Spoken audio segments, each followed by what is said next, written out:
दोस्तों, आज की कहानी है।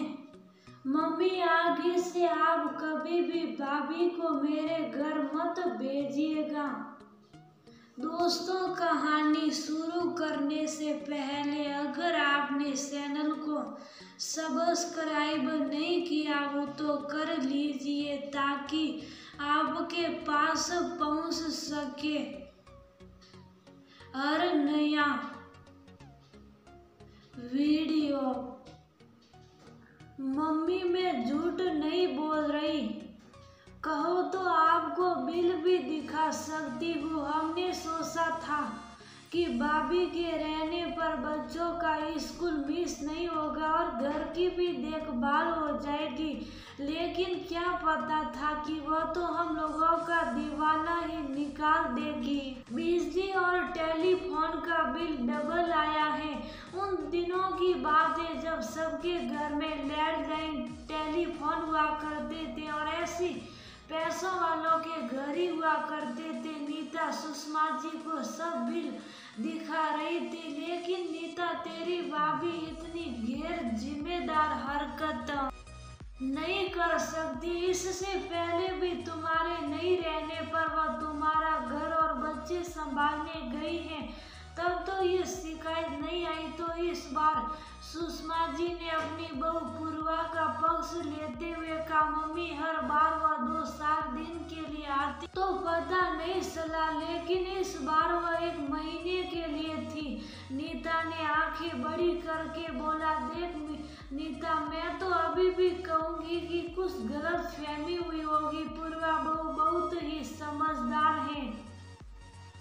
सुषमा जी का दिल मानने को तैयार नहीं था। समझदार नहीं मम्मी, बहुत होशियार है। भाभी जरूर अपने मायके वालों से बात करती होगी, तभी तो कई बार मैं या आपके दामाद जी घर फोन लगाते थे तो फोन इंगेज जाता था। नीता अभी भी अपनी बात को सिद्ध करने के लिए तर्क दे रही थी। नीता, रिश्तों के बीच कई बार छोटी छोटी बातें बड़ा रूप ले लेती हैं और मैं नहीं चाहती कि मेरी बेटी और बहू के रिश्तों के बीच दूरी आए, इसलिए मैं अभी पूर्वा को बुला देती हूँ। वो तुम्हारी सभी गलतफहमी दूर कर देगी। सुषमा जी पूर्वा को आवाज देने लगी, रहने दो मम्मी, वह भला अपनी गलती क्यों मानेगी।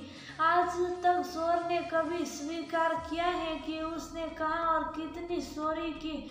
मैं तो बस ये बताने आई थी कि आगे से आप कभी भी भाभी को मेरे घर मत भेजिएगा।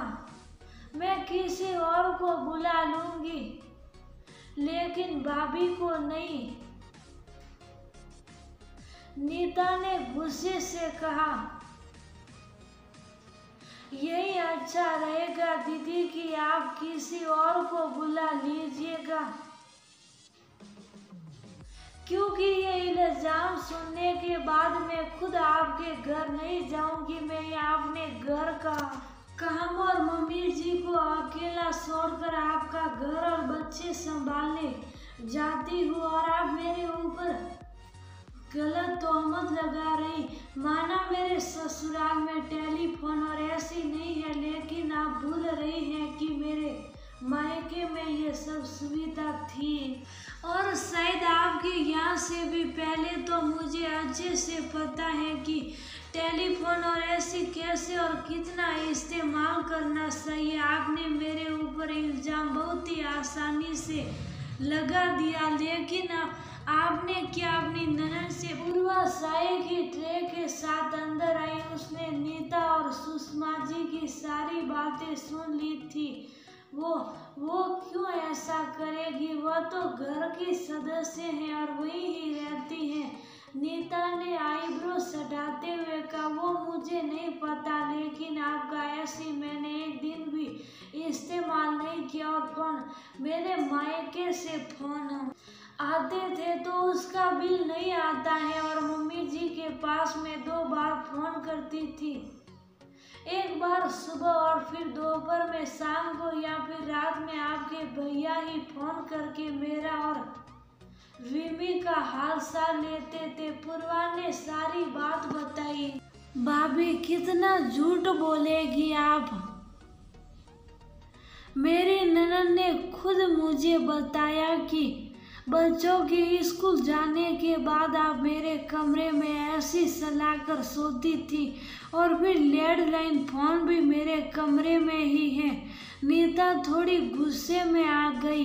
कितनी अजीब बात है नीता, तुझे आज अपनी उस ननद की बात पर भरोसा है जिसके भरोसे तू अपने बच्चों और घर की जिम्मेदारी एक दिन के लिए भी नहीं सोच सकती। पूर्वा के वहाँ जाने से मुझे और राजीव को कितनी ज्यादा परेशानी होती थी ये तुझे भी पता है, फिर भी वह जाती थी और आज तू उस पर कितना गंदा इल्जाम लगा रही। सुषमा जी गुस्से से नीता को घूरते हुए बोली।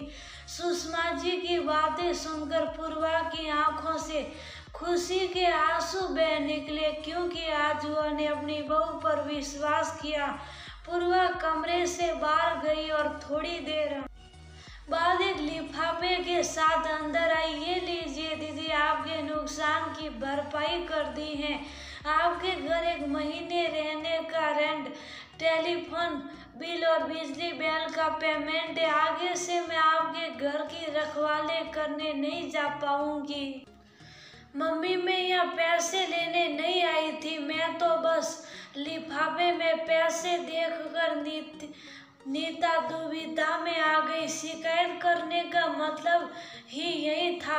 अब ये पैसे लो और जाओ यहाँ से, सुषमा जी ने सख्त लहजे में कहा। नीता के जाने के बाद सुषमा जी पूर्वा से माफी मांगने लगती है। मुझे माफ कर दे बहू, बेटी दामाद अपने ऑफिस टूर पर रहते और मैं तुझे इनके बच्चों की देखभाल के लिए घर भेज देती थी, जबकि इस बात के लिए राजीव हमेशा मना करता था। उसने कहा था कि देखना मम्मी, एक दिन ये रिश्तों में दरार ले आएगा और आज उसकी बात सही साबित हुई। मम्मी जी, आप माफी मत मांगिए, आपने तो आज मेरी इज्जत बढ़ा दी। मुझ पर अपना विश्वास दिखाकर पूर्वा सुषमा जी के गले लग गई। कुछ महीने बाद, मम्मी प्लीज मुझे माफ कर दीजिए, आप और भाभी सही थी, इस बार भी बिल दुगुना या ये कहे कि दुगने से भी ज्यादा आया है। ये सब मेरी ननद की करतूत थी। मेरे नहीं रहने पर वह दोस्तों को घर बुलाती थी और मेरे रूम में ही रहती थी और फोन कॉल्स भी सब उसी के थे। इस बार टेलीफोन विभाग से नंबर सहित बिल मांगा तो पता चला, फिर उससे पूछा तो उसने सच बताया। नीता सुषमा जी के सामने सिर झुकाकर बैठी थी। मैंने तो पहले ही कहा था कि पूर्वा ने ऐसे नहीं इस्तेमाल किया होगा, उसे साइनस की समस्या, बहुत ठंड में उसे परेशानी होती है, लेकिन तूने उस पर सीधे इल्जाम लगा दिया। माफी मुझसे नहीं, मेरी बहू पूर्वा से मांगो जिस पर तुमने अविश्वास के कोड़े बरसाए। सुषमा जी गुस्से से बोली। सॉरी मम्मी जी, आप कहेगी तो दीदी को माफ कर दूंगी, लेकिन दिल से कभी नहीं। रिश्ते कांच की तरह होते हैं, एक बार टूट जाए तो उसे जोड़ नहीं सकते। और फिर आप ही कहती हैं कि टूटे कांच में नहीं देखना सही है। पूर्वा की बात सुनकर नीता सिर नीचे करके सोचने लगी कि मम्मी ने सच ही कहा था कि रिश्तों के बीच कई बार छोटी छोटी बातें